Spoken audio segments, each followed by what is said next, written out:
Olá,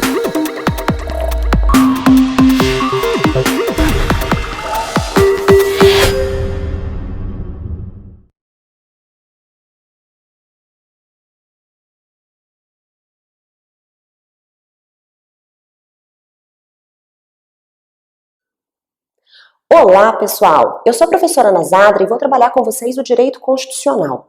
A gente vai começar analisando as fases do constitucionalismo, o movimento neoconstitucionalista, conceitos de Constituição e a classificação das constituições.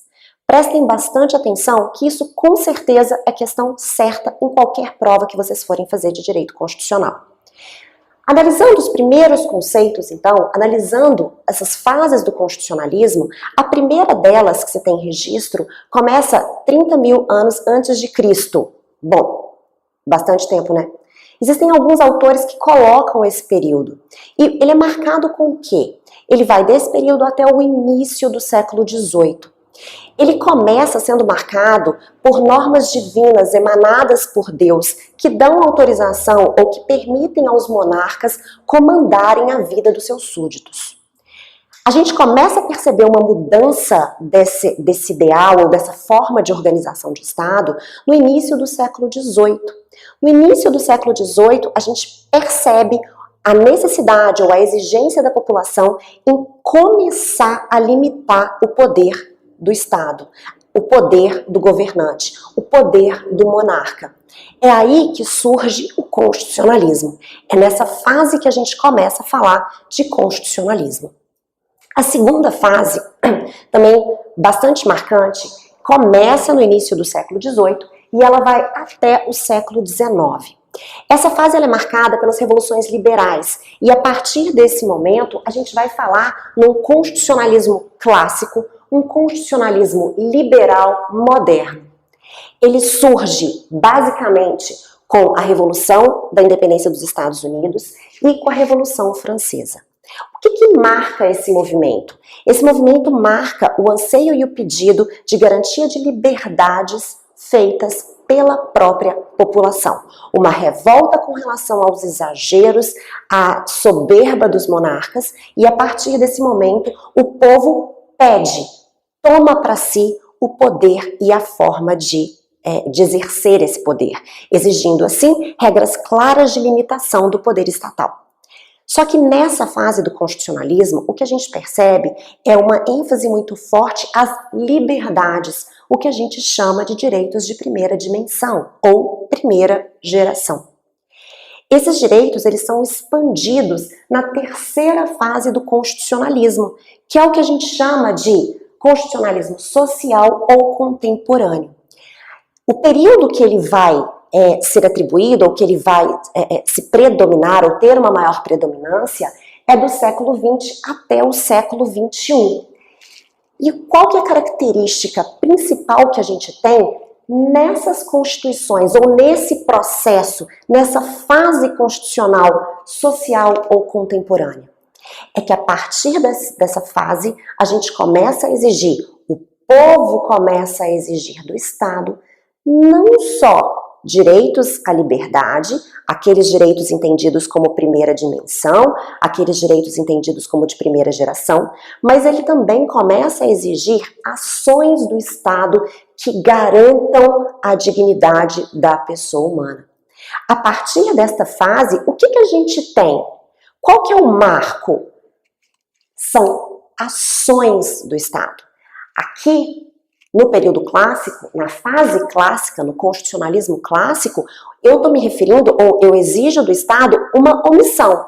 Eu não quero que o Estado atrapalhe o meu direito de reunião. Eu não quero que o Estado me impeça de escolher a minha religião. Eu não quero que o Estado impeça a minha liberdade de pensamento. Mas aqui eu não exijo ações. Estado, você até agora me inibiu, você até agora me reprimiu. Na fase clássica, eu exijo liberdade. Eu, povo. Na fase social, o povo fala, olha, não adianta só me dar liberdade. Para que eu seja uma pessoa, para que eu tenha a minha dignidade, para que a população consiga viver de forma digna, ela exige, ela precisa muito mais do que só uma omissão do Estado. ela precisa de uma ação, ela precisa de garantias do Estado. E é aqui que a gente vai ver o quê? É a partir desse momento que a gente vai ver a proteção a direitos sociais, direitos transindividuais, difusos e coletivos. Toda a preocupação muda nessa fase do constitucionalismo. Parece, até aqui, que a gente chegou onde estamos hoje, certo? Século XXI. Só que um novo movimento começa a surgir. Esse novo movimento é chamado de movimento neoconstitucionalista. E para explicar para vocês esse movimento neoconstitucionalista, eu trouxe um julgado. Eu trouxe um julgado do STF que vai trabalhar e que discutiu a possibilidade, a legitimidade da união estável homoafetiva. O que é esse neoconstitucionalismo, gente? Eu vou ler com vocês essa ementa, mas eu queria que a gente pensasse, que a gente refletisse junto aqui, para que não precise ter decoreba. Muito melhor entender do que decorar a matéria. O que é, então? Esse neoconstitucionalismo é uma exigência de que os ideais constitucionais, aqueles ideais que garantam uma organização do Estado, a efetividade da dignidade da pessoa humana, dos direitos e garantias individuais, ele se concretize independentemente de uma afirmação escrita na Constituição ou não. Não tem lugar nenhum falando que pessoas do mesmo sexo podem se unir, podem casar. Mas por que o Supremo então entendeu que esse era um direito constitucional e que isso era uma garantia constitucional? Porque ele entendeu que atribuir esta possibilidade, atribuir este direito, era uma forma de concretizar o princípio da dignidade da pessoa humana. Era uma forma de concretizar, independente de ter escrito, de estar lá, expresso na Constituição, que todos têm direitos iguais, princípio da igualdade. Por que pessoas do mesmo sexo não podem construir uma família? Qual a vedação? Qual a proibição? Independente das suas ideias ou dos seus ideais religiosos, o que a gente tem que pensar é que para o direito, para o princípio da igualdade, se atribui a homens e mulheres o direito de construir uma família, as pessoas de mesmo sexo também. Uma forma, então, de concretizar, de reafirmar esse princípio da dignidade da pessoa humana. Olha só o que esse julgado diz.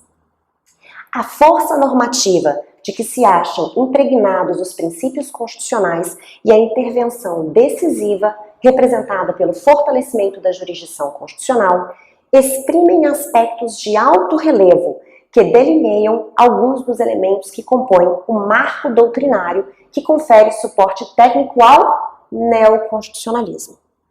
Em ordem a permitir, numa perspectiva de implementação concretizadora, a plena realização, em sua dimensão global, do próprio texto normativo da Constituição. Nesse contexto, o postulado constitucional da busca da felicidade, que decorre por implicitude do núcleo de que se irradia o princípio da dignidade da pessoa humana, assume papel de extremo relevo no processo de afirmação, gozo e expansão dos direitos fundamentais, qualificando-se em função de sua própria teleologia como fator de neutralização de práticas ou de omissões lesivas, cuja ocorrência possa comprometer, afetar ou mesmo esterilizar direitos e franquias individuais. Então, o neoconstitucionalismo, ele vem trazendo para a gente a necessidade de ir além do que dispõe o texto, de buscar os princípios, os fundamentos, o ideal constitucional para consagrar assim e para entender assim a proteção dos direitos e garantias fundamentais e a proteção de todo o sistema constitucional. Entendido, pessoal? Vamos lá, então, passar para o que é a Constituição. Ótimo, falei do constitucionalismo, desse movimento que visa limitar a atuação dos governantes. Mas como que isso é feito? O que é a Constituição? Esse termo tão usado que a gente repete tantas vezes, quando nos perguntam o que é a Constituição, a gente fala, a Constituição brasileira é a Constituição de 88. Tá, mas o que é a Constituição? A Constituição ela é entendida como a norma suprema de organização política e jurídica de um Estado. Então, a Constituição, independente da forma que ela é adotada, ela é a norma que vai criar toda a estrutura organizacional, política e jurídica de um Estado. Kelsen, ele defende que é o paradigma máximo de validade do ordenamento jurídico. Então, vocês todos já viram a famosa pirâmide de Kelsen. E na pirâmide de Kelsen, Kelsen coloca a Constituição lá em cima, porque para ele é essa a norma que vai servir de paradigma para todas as outras normas existentes no ordenamento jurídico. Por isso, norma suprema de organização e paradigma máximo de validade. E como que eu classifico a Constituição? Gente, presta bastante atenção. Isso é questão certa, tá? Sempre tem uma questãozinha em concurso mexendo ou trabalhando esses conceitos de Constituição. O primeiro deles é quanto à origem. Uma Constituição ela pode ser classificada quanto democrática, outorgada ou cesarista. Qual que é a democrática, que também é chamada de promulgada ou popular? Ela é aquela que decorre da vontade popular, é aquela que surge através de uma Assembleia Nacional Constituinte ou da manifestação do povo por normas ou novas normas constitucionais. Essa Constituição, ela é democrática, promulgada ou popular, exatamente porque ela parte do povo e o chefe do Estado, né, os governantes, eles simplesmente promulgam aquela Constituição. Não são eles que fazem, eles promulgam. A nossa Constituição de 88, ela é chamada de Constituição, ela é classificada como Constituição democrática e promulgada e popular, porque ela foi feita através de uma Assembleia Nacional Constituinte, onde a população escolheu os representantes para formular a Constituição e depois de aprovada, né, depois de criada, ela foi enviada somente para promulgação, ok? O que é a Constituição outorgada? A Constituição outorgada é aquela que não tem a participação popular. Ela emana diretamente da vontade do governante. É uma Constituição muito utilizada em regimes não democráticos, em que o governante cria as normas para se perpetuar no poder e para implementar dentro daquele país, dentro daquele estado, as normas que ele mesmo entende como as mais adequadas, sem, contudo, pensar ou consultar a população. Essas duas são muito fáceis. A pegadinha normalmente entra na terceira classificação, que é a classificação cesarista, também chamada de bonapartista, plebiscitária ou referendária, pactuada. Por quê, gente? O que é essa Constituição? Ela é uma Constituição que ela se reveste de democrática, mas que, na verdade, ela é muito mais uma Constituição outorgada do que democrática. Ela é meio que uma mistura dos dois. Por que isso? Ela é uma Constituição que foi criada pelo governante. Ele vai lá e cria. Até aí ela seria outorgada. O que a difere da outorgada é que depois da sua criação, ela é submetida à população para aprovação. Então, ela inicia de forma antidemocrática, vamos colocar assim, e ela tem uma capa, ela tem uma estrutura, uma capa mesmo, de democrática ao ser levada para plebiscito ou referendo, né? Na verdade, seria um referendo que é posterior. Então, essas são as três classificações quanto à origem. Vamos lá de novo. Democrática, também chamada de promulgada ou popular, outorgada, ou a terceira espécie, que seria esse mix, cesarista, bonapartista, plebiscitária ou referendária. Essas três formas, então, quanto à origem, a brasileira, não esqueçam, é a democrática. Continuando a classificação das constituições, quanto ao conteúdo. Quanto ao conteúdo, ela vai ser classificada em formal ou procedimental e material ou substancial. Aqui a gente precisa lembrar o que é um conteúdo constitucional, o que é matéria constitucional. Para que a Constituição surge? Ela surge para limitar o poder do Estado, então regulamentar, organizar o Estado. Ela surge para garantir direitos e garantias individuais, garantir os direitos humanos, os direitos fundamentais. E ela também tem como objetivo aqui criar as suas regras de estabilidade. Esses são 3 temas que são considerados temas constitucionais. Então, independente do que esteja ou onde esteja essa matéria, esse conteúdo é um conteúdo constitucional. Só que quando a gente fala em classificação da Constituição, eu vou chamar de Constituição formal aquela Constituição que está ali, aquilo que eu chamo, aquele material, aquele processo que passou por todas as fases de aprovação, que passou pela Assembleia Nacional Constituinte e que veio a ser aprovada como Constituição. Tudo que está ali naquele documento, naquela lei máxima, é a nossa Constituição, Constituição formal. E eu vou chamar de Constituição material todo o conteúdo que é constitucional, além daquele texto simplesmente escrito. Querem ver um exemplo?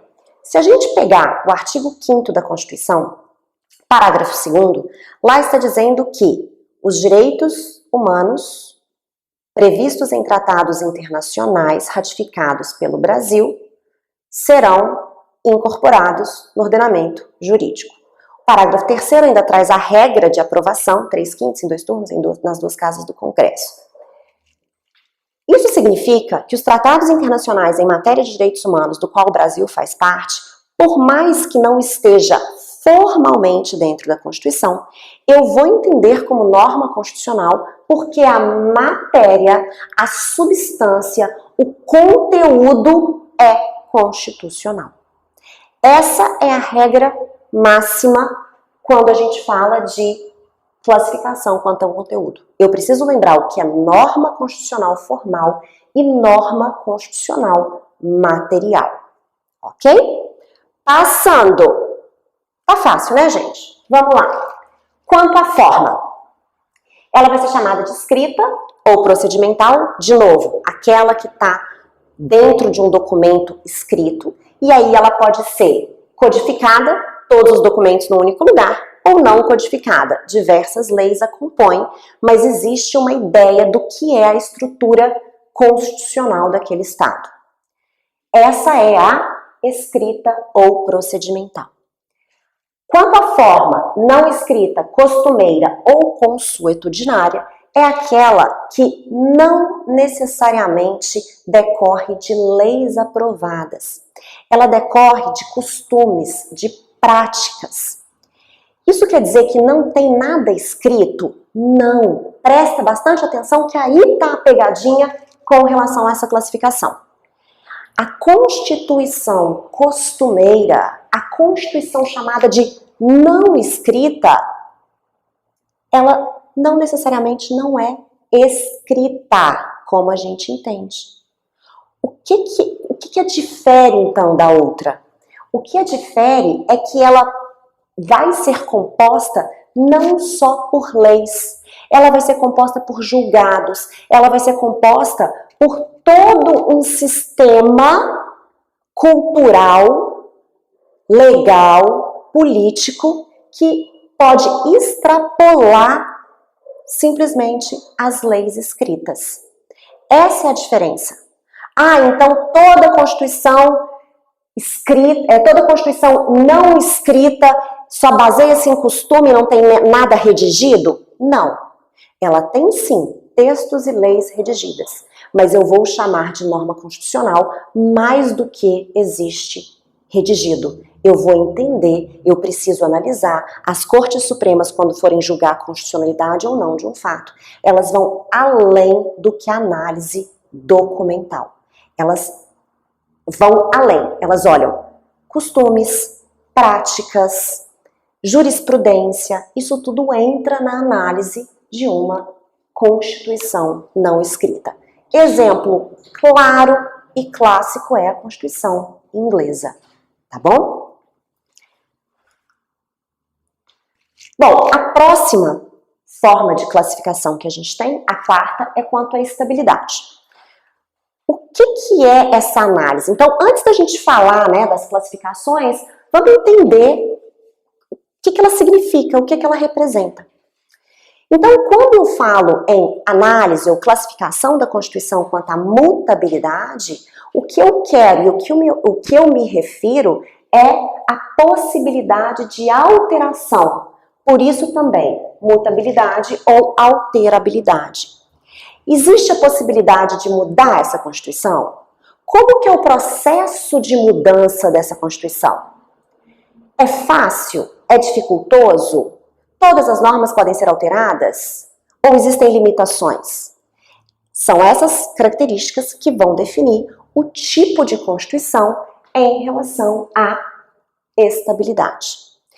A primeira classificação, então, é a Constituição imutável. Constituição imutável é aquela que, após ser elaborada, não admite alteração. Ela é aquela que não pode passar por nenhum tipo de processo de atualização. Ela também é chamada de imutável ou rígida. Rígida, de novo, não tem emenda, não tem processo de lei, não tem nada que permita a sua alteração. Qual que é a crítica que se faz a esse tipo constitucional, a esse tipo de Constituição? Ela fica desatualizada de forma muito rápida. Se a gente está falando de uma Constituição imutável, que não admite nem mesmo criação de emendas, eu estou falando que aquela Constituição, em pouco tempo, ela não vai conseguir suprir as necessidades da população. E se ela não consegue suprir a necessidade da população, ela acaba tendo que ser substituída por outra Constituição muito mais rapidamente, tá? Então, imutável ou rígida, a gente não tem nenhuma possibilidade de alteração.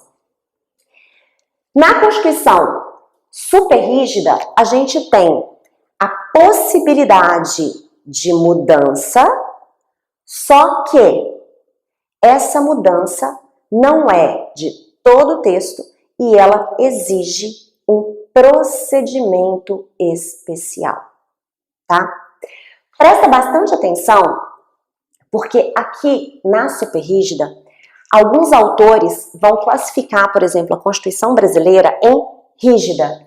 Eles vão colocar a imutável, não pode mudar em forma alguma, de espécie alguma, e a Constituição brasileira eles colocam como rígida, superrígida, rígida.